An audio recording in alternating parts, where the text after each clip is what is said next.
All right, let's talk Dallas Cowboys. I'm Nick, and this is our daily Cowboys show. Football is finally back. Kickoff tonight. We'll get to all of the news with that little preview of that going on right now. Some interesting developments in the Cowboys' favor ahead of this big time matchup, of course, against the reigning Super Bowl champion Philadelphia Eagles. But as we always love to do on this channel, to get things started with a little palate cleanser, a little stat of the day to get everyone nice and warmed up. Let's jump right into it here. This was courtesy of the folks over at Spot Track. It's a really good website for tracking salary cap and other contract things for NFL. And they really do it for all sports leagues, but do a great job in the NFL. And what they calculated were the most top-heavy rosters, the teams that had the most amount of cap dollars allocated to their top three players on the roster. And you can see this is after the Green Bay Packers traded for Micah Parsons, because now the Packers are number one on this list. But what you will notice is the Dallas Cowboys are number four on this list. And I think this is something to keep in mind when you talk about what the Cowboys have done. And we'll get to some more news involving this in terms of extending some of their players, in terms of trading away Micah Parsons. You look at the Dak Prescott contract is absolutely massive. And all of this context matters when you look at the Cowboys' moves. In fact, we got a story from Jerry Jones. Again, that's coming a little bit later, highlighting exactly what the Cowboys are trying to do here. I think they're trying to unwind some of the situation, but as you can very clearly see, the Cowboys have a very top-heavy roster. That's not a bad thing necessarily. The Packers are a solid football team, so are the Bengals. The 49ers last year were devastated by injuries, not unlike Dallas. When you're a top-heavy roster, you have injuries, bad seasons will happen, but they've been a pretty good football team. The Lions are right there. The Eagles aren't far behind. So again, just because you're top-heavy doesn't mean you're bad. Just because you're top-heavy doesn't mean you're good. It just means you always have to keep that in mind and look for opportunities to make sure you don't put yourself in a deeper hole. So I think it's a very interesting stat here. Good job by the guys over at Spot Track. Highly recommend you guys check out their website or give them a follow on social media. All right, into the news here. Great stuff ahead of week one. Brandon Laurie commented on this or posted, Trayvon Diggs is expected to play week one against the Eagles per at Tom Pelissero. We'll see if he's on a pitch count. The expectation is that he will be on a pitch count, but all the local reporters says he looks good. I would assume Diggs and Kyer Elam on the outside with Ron Bland in the slot. Huge news for the cornerback depth. Yeah, absolutely massive for a couple reasons. Obviously, having Diggs on the football field with DaRon Bland. It was one of those situations that after Bland's magical 2023 season, a lot of people were like, okay, you get Diggs and Bland on the same field together. That's just a recipe for disaster for opposing offenses. You got two guys that can be turnover machines on the same field. You can't throw away from Bland. You can't throw away from Diggs if you're avoiding turnovers. You may get some big plays, but boy, you're going to get some big plays coming back at you the other way. And those big plays, those interceptions may be going for touchdowns. Both Diggs and Bland obviously outstanding at intercepting the football and getting good returns out of it.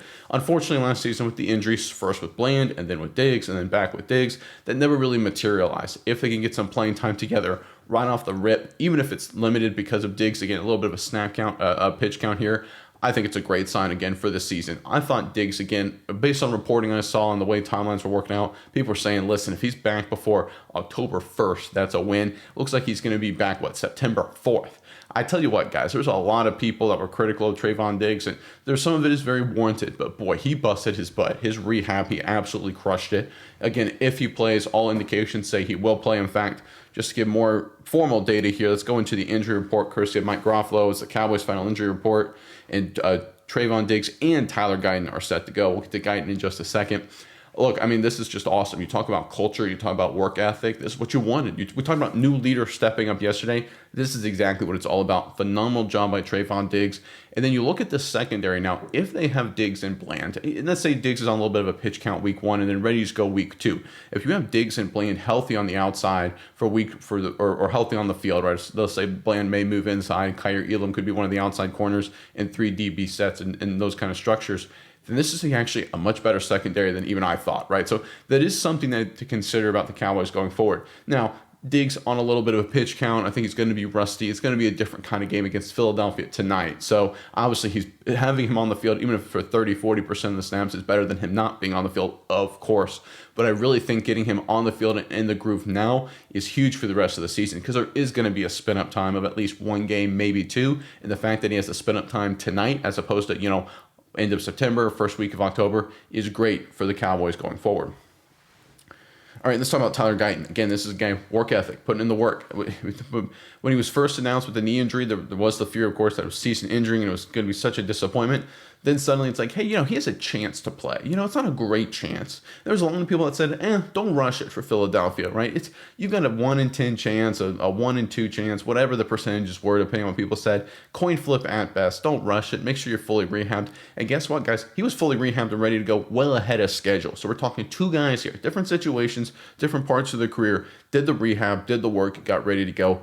Love to see it. Excited to see what they do. Again, Guyton in a different situation than Diggs, but not dissimilar when he needs more reps, he needs more opportunities.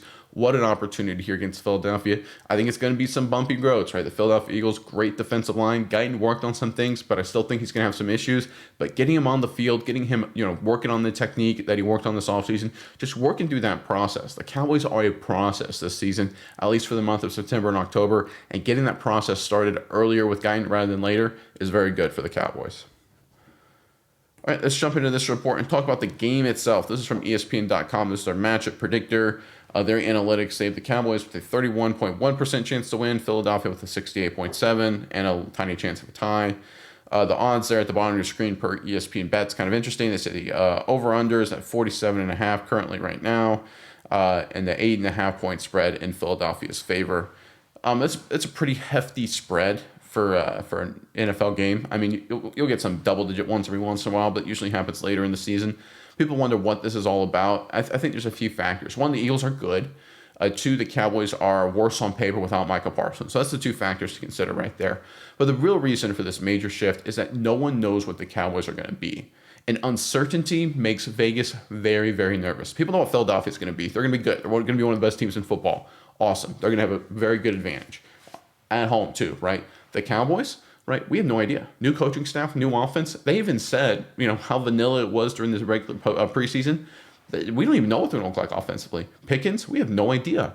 Rookie offensive lineman, no idea. Completely new running back room, including with the rookie and Jaden Blue, no idea, right? We have absolutely no clue what this Cowboys offense is going to look like. How about defense? Completely different. New defensive coordinator, new linebackers. We got Diggs and Bland on the field at the same time. That's great. But we got another corner in Kyer Elam. I mean, new scheme, right? Micah Parsons gone. We have no earthly idea what the Cowboys are going to look like. And I've been saying this before. I think it's going to take them a few games to figure things out and get going in the right direction.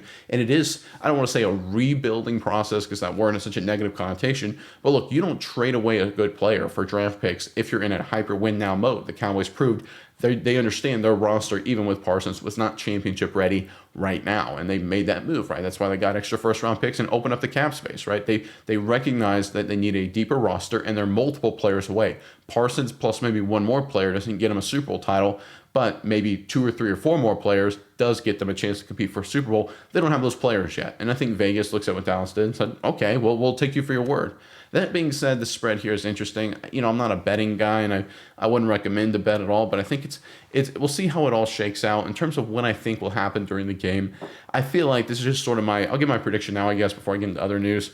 I feel like Philadelphia is going to start strong, go up maybe 14-3 or something like that. And then Dallas is going to battle back a little bit. We're going to look at like maybe a 17-13 game in the third quarter. Philadelphia may take over 24-13, 27-13. And then Dallas will score, Prescott, Pickens, Lamb, they get it going into third, early fourth. And it becomes a one-score game, middle part of the fourth quarter. And at that point, all bets are off, right? Does the Dallas defense get a stop? Do the Cowboys then score? Do the Eagles have a long drive that kind of milks the game and get another score to put it away? Could the Cowboys then take right? The game will hinge on that. I think Philadelphia will lead the vast majority of the game, but Dallas will hang around and keep it close. I expect, Prescott to do some things. I think the offensive line will have some issues, but they'll have some moments. I think the defensive line will have some issues, but they'll have some moments. I think this is a Cowboys team that's going to show a little bit of fight, but I think this is an Eagles team that's clearly better, right? And I think that's what's going to happen over the course of the game.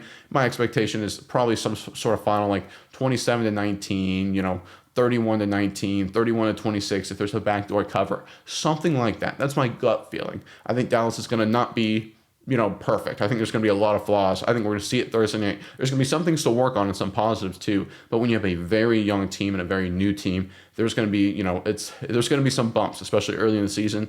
I think we're going to see it. Maybe I'm wrong. I hope I'm wrong, but that's my prediction for this evening. And I wonder how many people I just scared off to click away with that. But let's get into news from Jerry Jones. That'll get people to stay on, right? All right, this is courtesy of John Machota. Cowboys owner Jerry Jones talking about the Micah Parsons trade on Good Morning America said that's a good trade when you need numbers. I'll take the numbers every time. And there it is, folks. There's Jerry Jones's comments about the Dallas Cowboys needing numbers, needing players, needing more bodies, right? Jones, and I don't know if he made this realization himself or he was fed this information from his coaching staff and Will McClay, probably mainly from the guys underneath him. That's usually how it works for people in Jones's position, where it's like, listen, we're not a championship team with Micah Parsons. We don't have enough guys. We need more bodies. Too many issues at defensive tackle. Too many issues, at defensive back. We need, a running back still has some question marks. We'd like more depth on the offensive line, right? It's one of those things where it's like you look at our roster as a whole. We losing Micah Parsons. We'll have to replace him with another edge rusher at some point. But look, we have one first-round pick in 2026, right? We're going to have 3 glaring holes, right, at least with that first-round pick.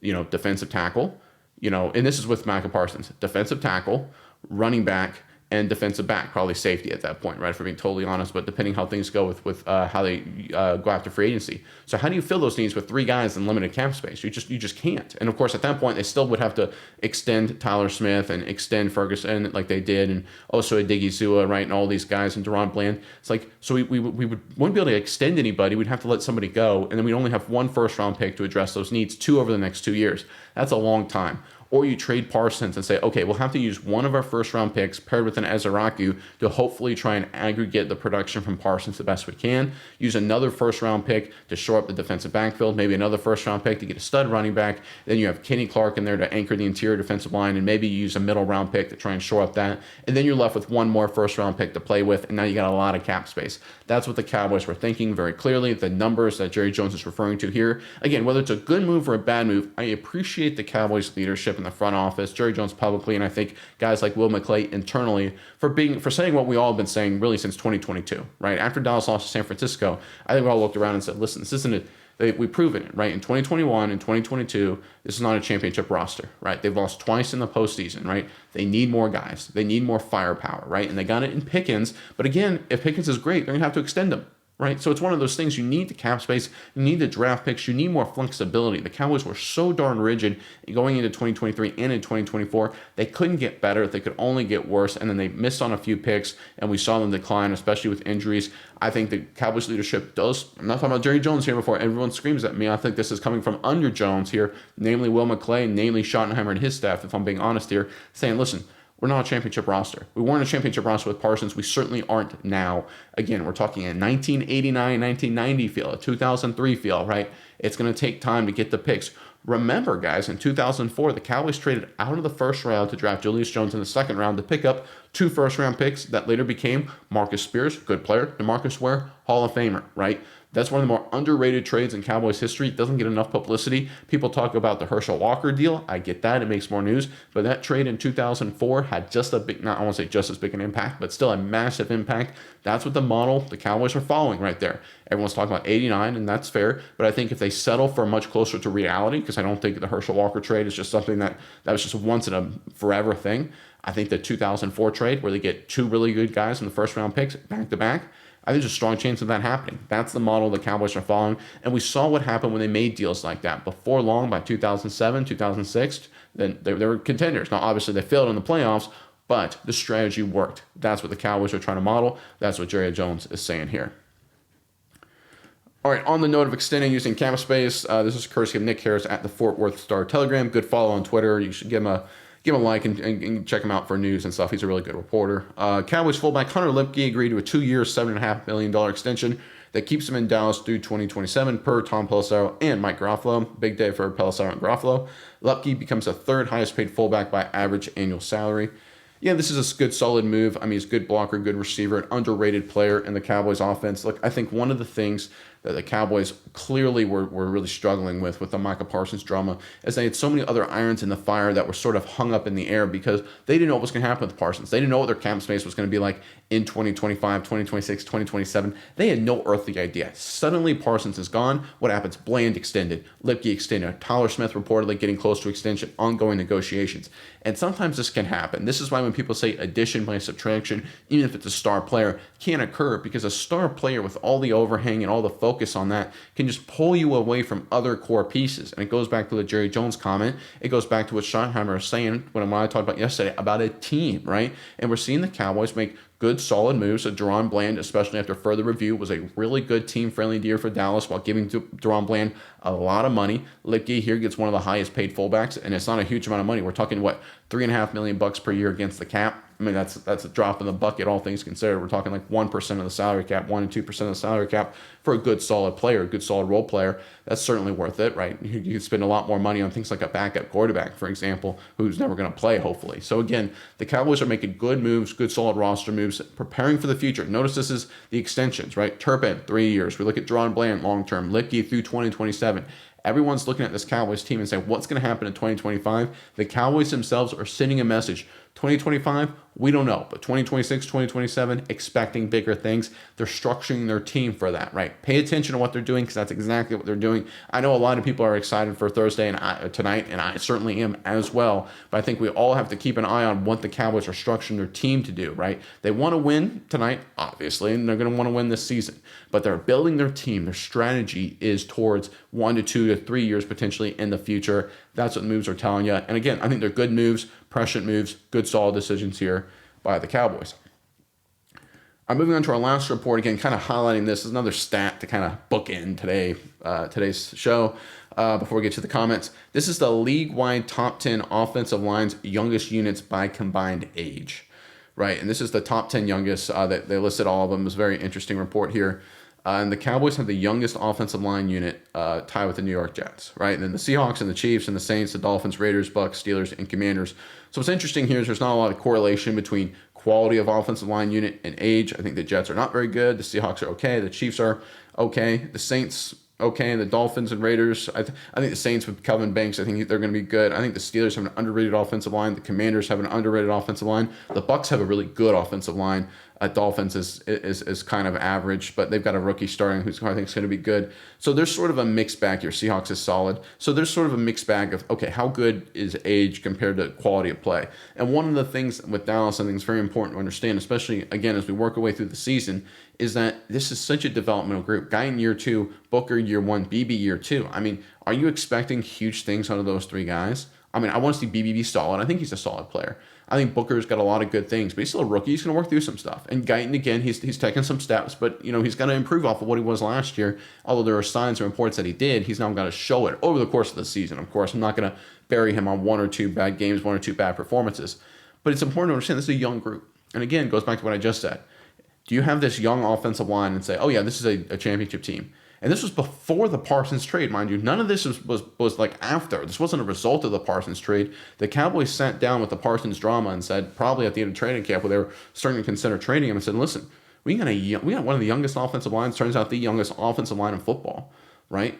We've got a team right now that is structured with that's not a championship roster. We're very, very young, and we've got some roster holes, right? And there's some good things to be excited about, and the future looks bright. But if we bring in Micah Parsons, we'll constrain our future. Like, we'll go from 8-9 to maybe 10-7. I'm just making that number up, but we won't ever get a chance to improve. Maybe if we lose Micah Parsons, maybe we go to 7-10, but in 2 years we'll go 13-4, right? And that's sort of the logic there. And look, it's worked for teams in the past. We'll see how it works for the Cowboys, but it's very clear when you look at the data and look at the report, and this Cowboys team not set for 2025. They're going to be a fun and feisty team. I've said that this entire offseason. There's going to be a lot of really close games, a lot of heartburn. I tell you what, guys, if you're on heart medication, you need to make sure you're fully prepared for the Cowboys performances, because I think there's going to be a lot of crazy wild games, a lot of crazy wild finish. Again, very similar to like 2005 Dallas Cowboys, where it felt like every other game was just a crazy finish. I still have nightmares of Santana Moss, for example. Gosh, Monday Night Football, don't get me started on that. Good Lord.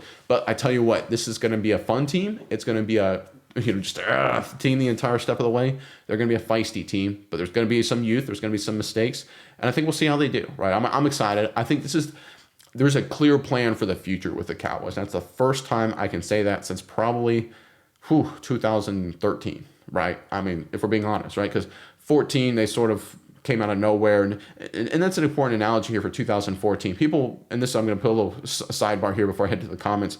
In 2014, the Cowboys got obliterated week 1. They went 12-4, right? 2016, first year with Dak, because of the Romo injury, tough loss to the Giants week 1. They obviously 13-3. 2024, right? How they do. They obliterated the Cleveland Browns in Cleveland. They finished 7-10, right? So again, week one performances take with a little bit of a grain of salt. In 2019, the Cowboys went 3-0 with 3 straight big time blowout wins. They ended up 8-8, missed the playoffs. So, again, take week one performances, grain of salt. 2003 got killed by a Michael Vick-less Falcons team. That was a lot of people said Bill Parcells era off to a rough start. They ended up going 10-6, making the playoffs, right? So it's one of those things. Take with a grain of salt how week one goes for the Dallas Cowboys. That being said, I think we'll get a chance to see how a lot of these players come together tonight. But again, there's a plan toward the future for the first time in probably 12 years, and probably the smartest plan since 2003, to be honest, if we look at the structure of this team, that Bill Parcells era. I think the plan for the future that happened under Garrett, that was sort of, I don't want to say by accident, but that was sort of like, we need to rebuild the offensive line, and they just stuck to the plan and kept it simple, and it worked. But that was sort of I don't want to say an accident, but just worked out that way. This is deliberate, right? The first time the Cowboys have a deliberate plan for the future since Parcells, worked out well, right? We saw what happened with those Cowboys teams, feisty, and then really good from 2006 to 2009 with just some late season and postseason disappointment. Those were championship teams, certainly in 07 and 09. Didn't get it done, of course, in the postseason. But I think the Cowboys are retooling that model. We'll see how it works out for them. Exciting how they play tonight. Again, young, feisty, tough, sporadic. Want to see Pickens, want to see Lamb, want to see Prescott. They're going to be the backbone of this team. Really excited to see how it turns out. All right, let's get into the comments here. All right, let's get started with a member comment from yesterday. Again, I'm always going to highlight and shout out every member comment. So if you want to make sure you get shouted out, become a member, right? It's a big support to me. It helps me out a bunch. There's a link in the description box below. This is from David Dobbins, regular member, regular commenter. Thank you, David. David Dobbins, 5887. He said, "Hey, Nick, great show as always, and I see everyone's shows. Thanks. 59, lifelong Cowboys fan, and I haven't gotten this vibe from the staff and the players since the 90s. I agree the season is too soon, but I predict they will gel sooner rather than later. Watching the game will say a lot."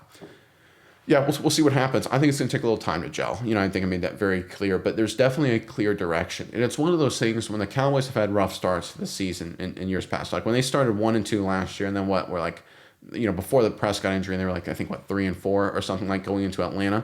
It just felt like, man, like this there is no path to the future, right? They've got no salary cap. They had a lot of contracts that were coming due, and they were below 500. You just feel trapped, right? This Cowboys team right now, regardless of what happens, I mean, they could go 5-12, and you could be like, okay, we got a lot of cap space. We got a lot of drafted capital, right? We can get better fast. And I think that's the difference than what we felt, again, since, 2012?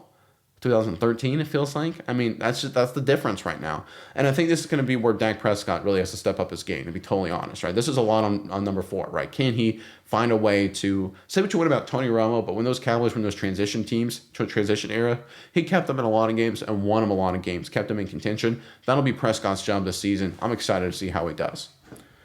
All right, let's get into some other comments here. This is from Bonnie Commercial, commented, "Great job. I look forward to your podcast every day." Thank you. A lot of nice comments today. "When do the Cowboys start looking for a future quarterback?" I'm not a Dak hater. You bring up a great point, right? And there's always this methodology to the quarterback position that I ascribe to, that if you don't have one of the top 4 or 5 guys, right, the true elite, in my opinion on these guys, like you may differ, but these are my top elite guys. We're talking about Josh Allen, Joe Burrow, Lamar Jackson, and Patrick Mahomes. That's the list, right? I know a lot of people love Jaden Daniels. A lot of people love Jalen Hurts. A lot of people love Jordan Love, Jared Goff, right? But they're not it, right? Matthew Stafford, I think, is fantastic. He's at the end of his career. Aaron Rodgers, of course, at the end of his career, right? You can go down the list and find other guys. What about C.J. Stroud? Listen, I want to see more, right? He looks great. Big fan of what he did his first couple of years in Houston. He's a big fan of football, right? He's a phenomenal player. But I want to see more, right? And that's what has to happen, right? Drake May in New England, right? Want to see more. Tua Tagovailoa, can you be healthy, right? The list goes on and on with all these guys. And I think the point here is Geno Smith's a veteran at the end of his career. Just keep throwing out different names. But if you don't have one of those 4 guys, in my opinion, or whoever makes up that list, you should be thinking about every year how to get better at the quarterback position. And the Cowboys, to their credit, have, right? There was a Trey Lance. That didn't work out, but we've seen with Milton. And again, they gave Milton the entire preseason. They said, we got Milton, and we're going to give him a lot of reps to develop. I love that approach. It's a great strategy. Now, not saying that Dak Prescott isn't still good or competent or capable. He certainly is. In fact, he had an MVP caliber season in 2023. People keep forgetting that, but he was really, really good.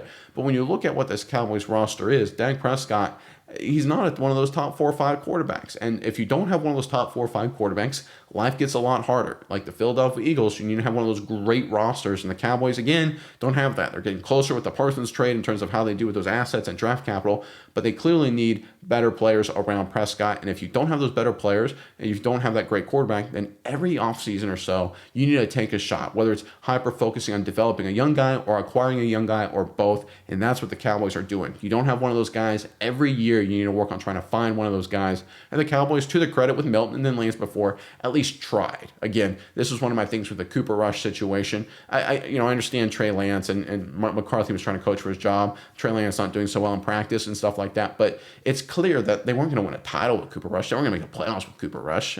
So it's one of what good is it playing Cooper Rush, right? And I think that was a fair criticism people had. At least the Cowboys during the preseason this year focused on giving Milton a lot of opportunities, and I was glad to see that. All right, let's see here. This is BMR Collects commented. I'm excited for the season. Honestly, I'm more excited about the Parsons trade. I see that a lot. Because basically, like you talk about, it seems like it's more of a team approach, sum of all parts. And I think just knowing that they now have one extra first in each of the next two drafts and more salary cap flexibility, it makes the season more exciting. Whereas great as Parsons is at times, I think it's easier to replace those sacks and pressures compared to another position like a top 10 quarterback, for example. Very, very true.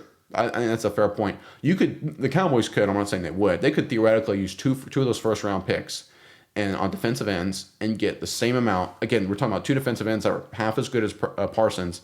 We're talking 6, 7, 8 sacks between the two of them, which wouldn't be like record setting, but would be, solid, and they could replace them, right? So they could literally go trade Parsons for Parsons production plus Kenny Clark and cap space, right? So that could be almost, I don't want to say a worst case scenario, but that could be almost a baseline assumption there. It's a lot harder to do that with the quarterback. You bring that up. It's a great point. Also, I'm not even saying the Packers made a bad move. They have a very talented roster, and this could potentially put them over the top, even though we hope not, since we want that first of the next two drafts to not be so low. Yeah, I agree. The Packers are a good team, but boy, it's one of those things. Listen to the Packers right now. There's sort of, and when I reported on it a few days ago, that there's a lot of sort of, Rashawn Gary was like, man, we lost our leader in Kenny Clark. He's such a good guy in the locker room. Right, it's going to be one of those things. The Packers went very short-sighted. They're like, listen, this year or next year, win the Super Bowl or it's a failure. So very high expectations. Not unlike Dallas, right? It's interesting to me that the Packers and the Cowboys kind of reversed roles. If you factor in a few years ago, the Packers were like, listen, we're a super young team. We're just going to fly by the seat of our pants and see what happens. The Cowboys past couple of years were, hey, we're a super veteran team in a lot of ways, not every way, but we've got a lot of guys with experience. We got a top-heavy roster, championship or bust, right? And now the roles have flipped, right? The Cowboys are like, hey, listen, we're a super young team. We got a lot of flexibility. Let's see what happens. Let's get better. The Packers are now championship or bust. And history shows when you make a massive move to go championship or bust, 9 times out of 10, it doesn't work out. There is the 1 out of 10 that does, and the Packers could be successful, but the vast majority of the time, it doesn't work out. It's harder with a Super Bowl in the National Football League, and do the Green Bay Packers with Micah Parsons go from a team that didn't win a single playoff game, won one playoff game, wildcard team in the last 2 years, to suddenly being the best team in the NFC after losing Kenny Clark too? I don't know. We'll have to wait and see. But I agree. I think the Cowboys are a lot more fun this year because you could see a future, right? There's a path to the future. Let's see here. This is from user-RZ3UR1JU5Q. Great handle there. Mulligetta all but admitted he overplayed his hand. Parsons is all but irrelevant now as far as national exposure. Unless Green Bay wins a title, like it's one of those things where it's he going from Dallas to Green Bay. It's one of it will hurt his earning potential long term, right? And again, it's difference between $40 and $47 million. I get it. You got $47 million a year. You're going to be fine. But there's a difference between being the Cowboys where you turn on every NFL broadcast and there's a Cowboy, right? Michael Irvin does things still. Aikman, of course, on TV. Romo's still on TV. Witten was on TV, even though he wasn't so good. I mean, I'm sure Dak Prescott will get a gig before it's all said and done. Roger Staubach built a real estate empire, part of it because he was super, super smart, but also because of his connections being Dallas Cowboys quarterback, right? The list goes on and on, right? You have people like Marcus Spears, a talking head on ESPN, mainly because he got time with the Dallas Cowboys, right? You keep going down the list. If you're a Cowboy, you'll get a lot of opportunities. You'll get a lot of chances chances to improve your game, whatever business venture you want to go into. The reality is Micah Parsons for a few $1 million per year didn't want that, and that's fine. That's his choice. But I do think, again, the agent going on TV after the fact was kind of interesting. Again, when you're trying to explain what happened, it's usually a sign you're losing or lost. Very interesting development here. But I will say I root the best for Micah Parsons going forward, unless they play Dallas. I think we all do, right? He's a great player, a phenomenal player. I think he's still going to be great. Hopefully he continues to do great things with the Packers, right? Again, he's a phenomenal. If you're a fan of football, you're a fan of Micah Parsons, I think, and wish him the best in Green Bay. This is from L Hernandez 857 commented, bro, I feel Mike, everyone is I think he's saying, bro, I feel like, I think that's what you meant to say there. Everyone is underestimating the Cowboys this season because we let Micah Parsons walk. The fact is, yes, Micah Parsons is a very good player, but Micah Parsons does not win Super Bowls by himself. It's very true. The last few seasons we've had with Parsons has helped. The only thing I've seen was Parsons making things better for himself. That's exactly what he was looking for. He refused to play as a team. Why? Because he wanted to set himself up for success, which is fine, but when you go off the playbook and do your own thing, you get sacks. That tells me he's not thinking about the team. This is a criticism of Parsons, and it was not dissimilar to DeMarcus Lawrence, that they would go a little off book, right? And this can happen when you have superstar edge rushers every once in a while. It's not just Parsons. A lot of them will do it. They'll be in one-on-one pass rush mode, and they'll take an inside move and give up outside contain. The quarterback will scramble on 3rd and 8 and get a first down. And you sit there and say, well, is it worth, if 2 3rd and 8s happen, and one time you get a sack and get a punt, and one time he scrambles outside the pocket and get a first down, and they get points, doesn't that kind of wash each other out? You get a sack, you look like a superstar, but between the 2 drives, what's the better approach? And it's a debate. It really is a real debate with a lot of these star players. Like, what do you do here? Is it better to play as a team and maybe you don't get the sack, but maybe you get a little pressure and the DB makes a play and you get off the field both times, or is it worth almost guaranteeing a stop on one of those 2 plays? It's an interesting debate here. Now, do I think Micah Parsons was playing not as a team? I have no proof of that. There's no evidence of that. I think there's some people that look at the film and try and say, well, is he great against the run, not so good against the run? If you don't know the play call, it's really hard. I'm going to stick to Parsons was a really good player on the field. I think off the field over the course of training camp, how he handled himself was very disappointing. The laying on the table, everything with that, how he was communicating, that was very disappointing from just an not in the locker room perspective, not on the team perspective. As a Cowboys fan, I thought, and just as a former Division I AA player, FCS player myself, I was just like, listen, if anybody did that back when I played, you'd be cut. You would go through absolute hell. Now Parsons is a superstar, obviously different kind of treatment, but I think he acted very unprofessional down the stretch there at the little bit. But in terms of when it came, when the whistle started, when he was on the field, I think he was very good. And there's no indication that he wasn't a team player, although there was some criticism to that. But I think the Cowboys will have to be a team going forward, which again, like you kind of alluded to, gives them a chance if they can work through some of the issues and hit on some of these picks and develop and grow, they can be a better team overall. Again, the whole is greater than the sum of the parts, right? They were heavy on Micah Parsons being the biggest part. Now they're heavy on being a bunch of parts. And if they can work together and become a really solid whole, it'll take a few years, but they could be a real better team than they ever were with Parsons in the previous iterations of the Cowboys. Let's see here. This is an interesting. I've heard this comment from a few people. From Allison447. Told them to trade Parsons months ago, where they could have gotten more from it, but at least they had ammo to move around for a real QB next couple drafts. It's one of those things where you have to take in a bunch of different factors, because I don't know if the Green Bay Packers trade for Micah Parsons before the draft, right? Because they traded for Micah Parsons after training camp, after preseason, right? The Packers, if you listen to people in Packers media all the way this offseason, which we cover for our flagship NFL channel, we cover most of the NFL.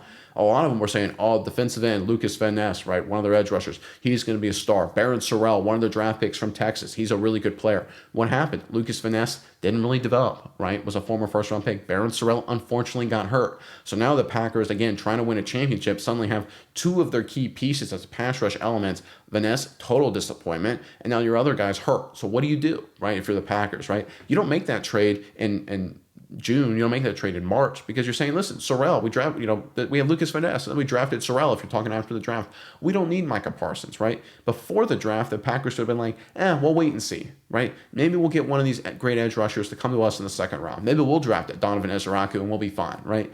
It's one of those things. It's easy to play hindsight 2020. I think the Cowboys actually got a decent amount of value for him. Did they get the biggest steal of all time? Of course not. But you also have to consider the gravity of Micah Parsons' contract. I mean, who is willing to shell out essentially $50 million per year? I mean, who can do that? Very few teams can and are willing to do that. That's just the reality, right? The Carolina Panthers reportedly were interested, but even that, they were looking at 2 number ones and their defensive tackle, Derek Brown, who I would have been a fan of, but they were even like, yeah, that's too much for Parsons. By the way, that should tell you something right there. When you have the Carolina Panthers, a team that's really struggled, they're looking for any sort of publicity, energy to get the fan base excited. And when they were involved with the trade, the Cowboys wanted 2 number ones and their Pro Bowl defensive tackle, very similar to Kenny Clark. And the Carolina Panthers said, that's too much for Parsons. That should tell you something right there, folks. All right, I think that's enough for today. Get us ready for game night tonight. Exciting time. Excited to see what the Cowboys do. We'll be back tomorrow to recap the game. I think there's going to be some ups, some downs, but I think the trajectory, again, the future, regardless of the result tonight, win, lose, win by 50, lose by 50, win a close game, lose a close game. Regardless what happens, I think the trajectory is still good for the Cowboys. I think the trend is Dallas's friend. But until tomorrow, I'm Nick, and this is Saturday Morning Inspection.